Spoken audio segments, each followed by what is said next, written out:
I'm not used to speaking, so I'm a bit rusty. I'll start off with a joke. This $500 business, the corpus. I like to receive the money, but when it comes to giving out the books, my heart bleeds. Because I've been a salesman. And, we never give, we always take. So, now it's a good moment for me to receive, but when it comes to the books, don't come to me because I keep them. In India, we have about 1,600 corpus members for our books. We publish between 3,000 and 5,000 copies every publication. And when they, pack up a whole truck full of free deliveries, I don't know how I committed this big blunder in my policy. So my young grandson once told me, Tata, you have done something stupid. He's only 8. I said, why? He said, you're giving all these books away free. And when I told him people have already paid for it, he couldn't understand, because at his age you don't understand prepayment and post-payment and things like that. But essentially, out of the mouth of babes and sucklings cometh forth wisdom, they say, Essentially, it's true. So now it's up to you to decide whether you want to pay piecemeal, book by book, and please me, or pay $500 and please yourself.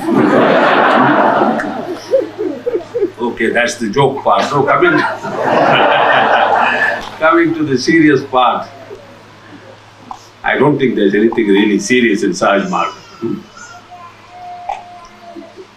I think mirroring my spiritual progress, if any is there, I have become more and more a joker in the last 20 years.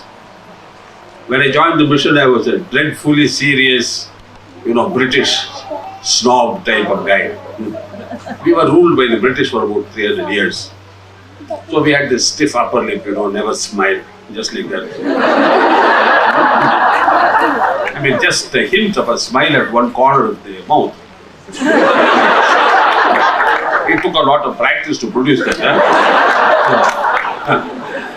Now I'm able to smile, and sometimes people tell me you're showing your teeth. I said, I hope not in the specified manner. Showing your teeth means being aggressive. But I smile, so it's okay. Also, my master used to joke a lot. You must have read in his books that he joked. And he always said his jokes have some meaning. They were serious jokes. Jokes with a purpose. So I don't know whether I am consciously or unconsciously emulating him, but I am also making a great deal of jokes. And I think it is good because much is smoothed out by laughter. Even serious situations. For instance, I have, some nasty letters from our Abhyasis saying this mission is ridiculous, you are a fool, your principles are all nonsense. Chariji Maharaj is only a cultural varnish over what should essentially be untruth. Things like that, I got a letter 2 days back, I got a letter yesterday. I keep getting these letters. 2 years back, I would have had migraine for 6 weeks. One letter, 1 week of migraine. Because I used to go into myself and brood and say, what is it we are doing wrong? Until eventually I discovered we are not doing anything wrong. It's always the guy across the table. And it was a very wonderful and stimulating revelation to me, because we are in fact not doing anything wrong. I remember 5 years back one German lady shocked me by saying Chariji Maharaj is only psychology. So I told her, my dear young lady, she was not young, but just sort of pour oil on troubled waters. I said, my dear young lady, psychology was in India long before you people were civilized. And it's a fact, because 5,000 years ago we have a yoga psychology, though it's not called a psychology. Modern psychologists call it psychology. Like modern people call so many things. So just because we give some advice which pertains to the mind, and to call it psychology would be ridiculous. Because psychology is a new science in the last century or so. I am subject to correction. Ferdinand this year, I am rather afraid of touching on this subject because he is touchy about psychology. He claims it is his particular domain. And his book is about to be published. I am no afraid of our authors, because here is Clark, whom I thought to be a useless journalist out of work, and his book is sold out.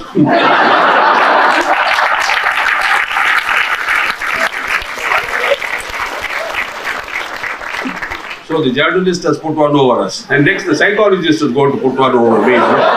Ferdinand is going to be sold out. And I'll have to stand with my cap in my hand all over again.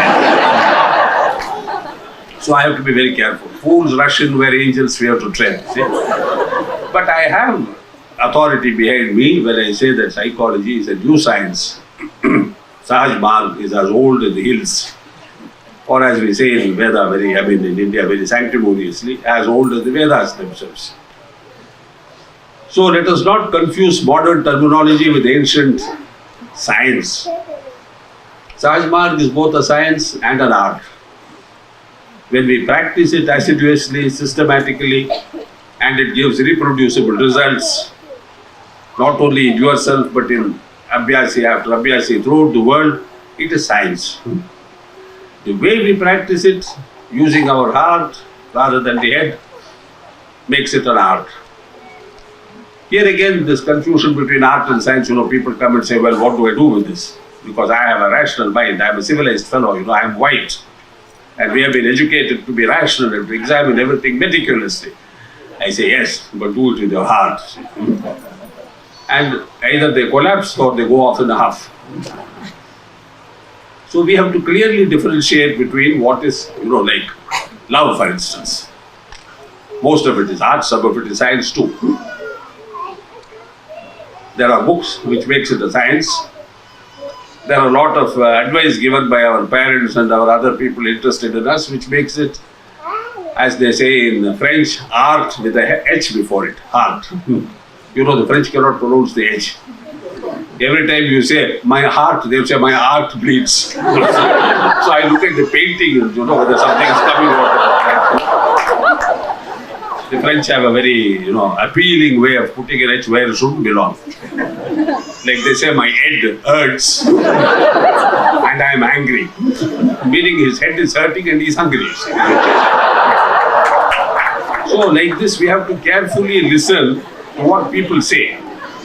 There you have to put in the H where it doesn't belong, take it out where it does belong. Here we have to listen so totally to know whether the abhyasi's head is speaking or the heart is speaking. When the abhyasi's heart speaks, our job begins. When the head begins to speak, I send him to the shrinker, Ferdinand. The shrink. He's happy to be here. Though I hurl a little minor insult at him periodically. What I am trying to suggest is, jokes apart, when we talk to each other, let us not presume that we are being insulted or annoyed or things like that. Let us learn to listen with our hearts so that we can respond with the heart. Because most often people come seeking just a little attention. There is no problem with this world that is not solved with a little attention. This is my experience of 30 years in Chariji Maharaj. And all that people, the nastier the letter, the less attention they need. Because they come to me and I shake hands and say, oh, it's a wonderful letter, keep writing, and they're happy. It is the so-called good letters that are nasty. Invertendo, you see. A fellow writes to me praising Chariji Maharaj to the skies, praising the masters to the skies, saying nothing wonderful has ever happened to me which has not happened here. And I call him hoping he'll give me a handshake. And he comes looking like this. I say, but your wonderful letter. He said, who told you it was wonderful? I was only being polite. No, he takes up half an hour of my time. I have to find out why he wrote what he wrote when he didn't mean it. Whereas the guy who writes three pages of, 4-letter words interspersed freely, he is happy with the handshake and he goes away. He has got what he wanted. So we have to learn to differentiate between flattery with a purpose and criticism with a purpose. This we can differentiate only when we know the heart. There are too many interpersonal problems among our abhyasis. People always come to me and say, oh, he looked at me like this, I don't know what he meant, you see. I said, when? After sitting, Chariji. Oh, I said, perhaps he was trying to concentrate on your condition. Yes, but he had half an hour to do it in that guy. Yes, but he did it with his eyes closed. You see, now he opened his eyes, he's looking more carefully. Oh, is that so?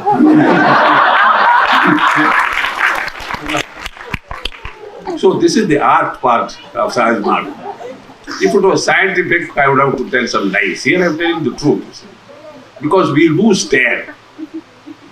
We have to verify what I saw with my eyes closed, with my eyes open, as it was. This is the other way around. So Chariji Maharaj needs a great deal of your love, which is only expressed through the heart. Even when you speak with each other and you feel a little hurt at something, just give it a thought. Refer to the heart and say, was he hurtful, or am I being oversensitive and being hurt by myself? Everything from showers to toilets to, noise at night, snoring, that delightful play the children staged the other day, you see. I remember a story I read about 40 years ago in the Reader's Digest. The travels of a widow. And there she wrote 1.5 pages about her husband who died. And at the end, in the last sentence, she says, I came to understand how much I loved him when I missed his snores at night. It was a true life story. Readers Digest doesn't publish fiction. So let us not revile something which we may miss when it is not there. This goes for friends, lovers, enemies, everybody. Because even enemies we miss sometimes. I remember we had a dog in my village. And our neighbor bought a puppy at the same time. And they were lifelong enemies for 10 years. They were biting each other, tearing off each other's ears. 10 years, 10 jolly years. 11th year, that guy died and my dog died. He couldn't live without his enemy. So we need enemies, we need friends, we need lovers, we need husbands, we need wives. Unfortunately, we need preceptors. And perhaps even more unfortunately, preceptors need abhyasis. So I recommend that our preceptors get on with the job of finding more and more abhyasis. This is not a recruitment drive, incidentally, as somebody complained. It is our endeavor to spread Chariji Maharaj and its benefits, spiritual and general, to people all over the world. So as Christ said, let us not hide our lamp under a bushel. Because many people are shy of talking about Chariji Maharaj. I don't know why. In India, we are shy to talk about our wives. That's why, the man walks first and the lady follows 20 feet behind, very humbly, apparently, self-effacing, but very much there. And from 20 feet, she can pull you back like a kite. So we have to be like that, with our abhyasis, with our preceptors, in the distant future, But the little thread that ties the kite and you together, very much in your hand. We'll wake up talking about the future. The future is here now, you see. What we do today, the result is in the future. You eat today, the pain is tomorrow morning. 2 pizzas instead of 1, the gas attack is tomorrow morning. Meditation today, saintliness tomorrow morning. So, work in the present, result in the future. And depending upon the nature of the work, the future may be as distant as work, with what intensity, with what part or fullness of your heart you put into it, and how much you need that result, not desire, need. We all desire liberation. I put it as one more desire, you see. But we all need liberation, which we don't understand. Why do we need liberation? Because without knowing it, we are in prison. What is this prison? This delightful place that we call the world. Every saint has said, get out of this prison quickly, you see. We are always seeing movies about, prison break in Alcatraz, supposed to be the high security prison. and things like that. But what about this high security prison, where the high security comes from yourself? Here you have no jailers, you have no wardens, you have no jail boss. Therefore, there is no jailbreak, because the enemy is within. You are your own jailer. Your attachment to this world, to its pleasures, to its glamour, to its glitter. When you can say from inside the cage, this is heaven, you are bonded. You are bound. That is why in Raja Yoga we have to work upon ourselves. There is no external aid. Forget even the master. See, he cannot help you unless you are willing to be helped, unless you are willing to help yourself. That is why sometimes I feel compassion for some young abhyasis. They come and tell me, hey, if your master is such a wonderful guy, why doesn't he just liberate me without all this, blah, blah, blah, meditation, cleaning and prayer? Valid question. It cannot be done. Because he may come into the cage, like all these phenomena, the occult, where you just breeze through a wall like that and breeze out again. But he can breeze in and out. You cannot breeze out. So he comes in, and the poor blighter, he is for a moment enslaving himself.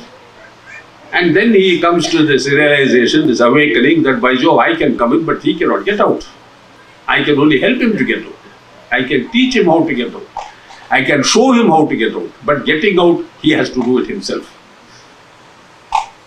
That is why all this abhyas, meditation, waking up at 5, our wonderful bell ringing away, you see. One alarm instead of 100. Little nicer sound. But you have to wake up, you have to sit in meditation, you have to go to that guy you call a preceptor, suffer this indignity of being cleaned as if you are a baby. Every adult feels that when he was a baby, he was subjected to indignities by his mom. How can it be an indignity to be washed when you could wash yourself? There is no indignity. On the contrary, it's a privilege. So similarly, we have preceptors who may think they are mothers, but you are certainly not babies. So don't behave like babies, you see. Behave like adults.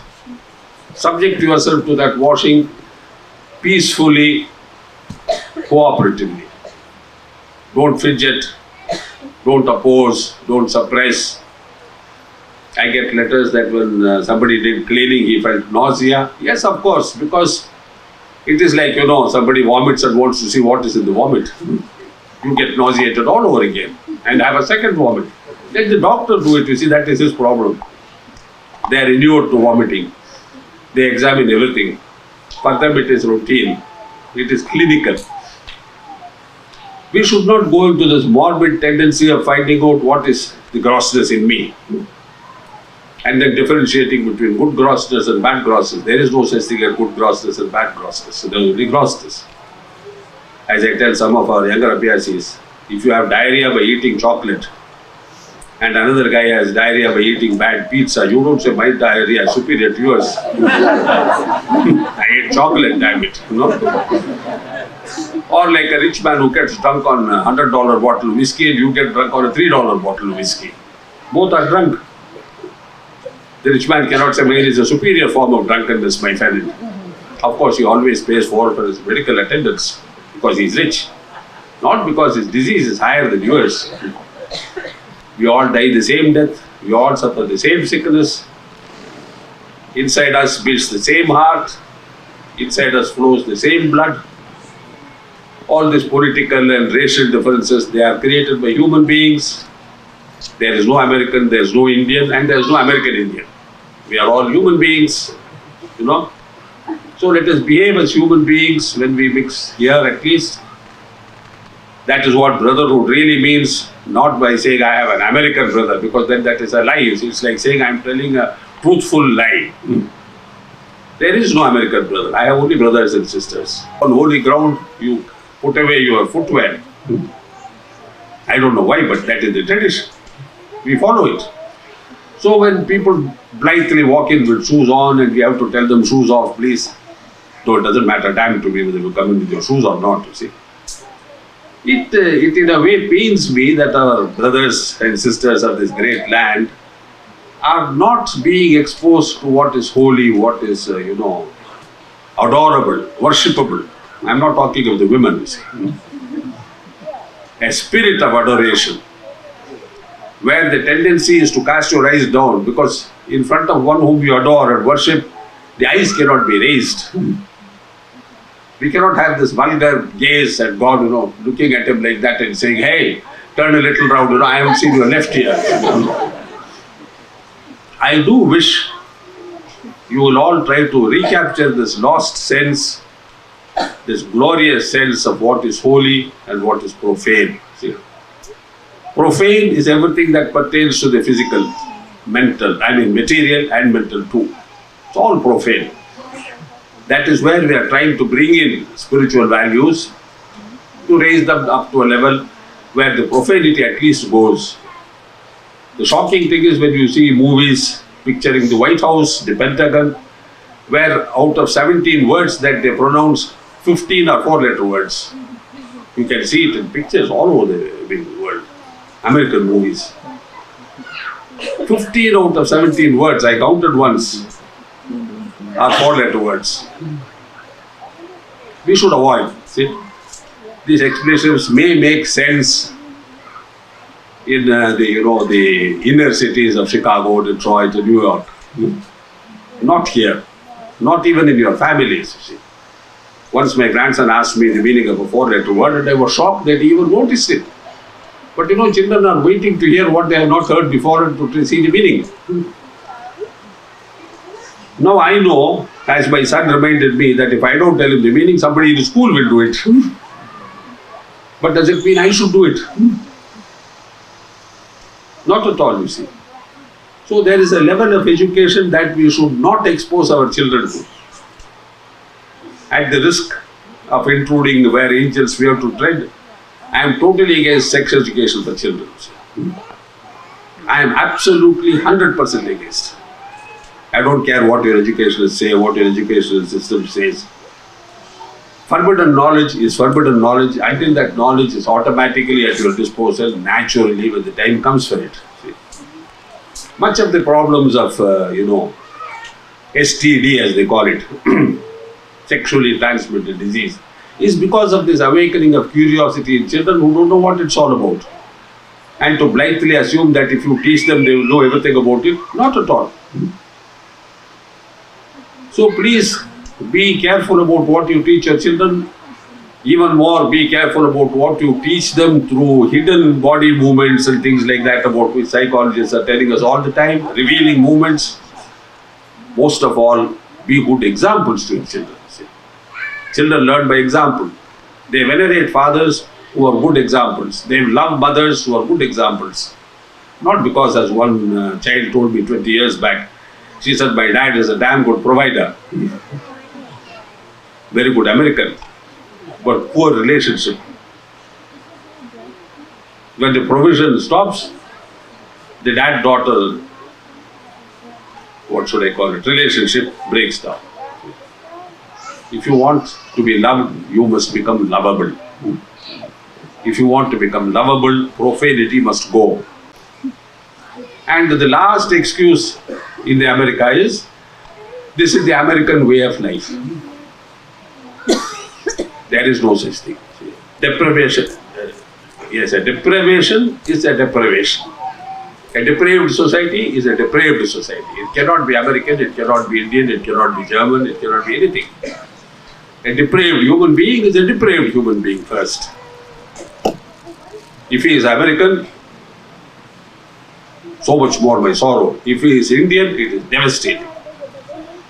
And just to balance my talk, I would say about our Indians in America that they are even worse than the Americans. Most of them. Let us remain Indians.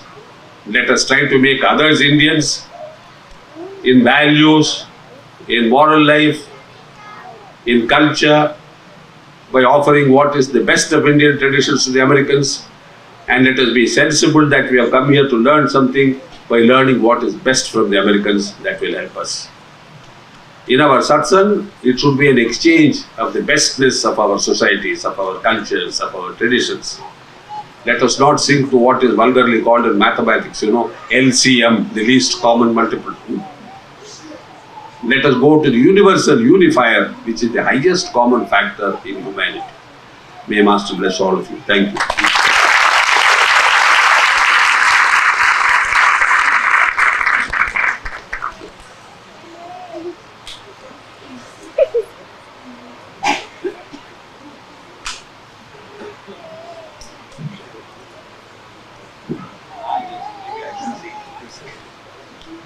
I have a pleasant announcement to make. As of yesterday, Sister Kim Baker has been appointed the preceptor in charge of Canada.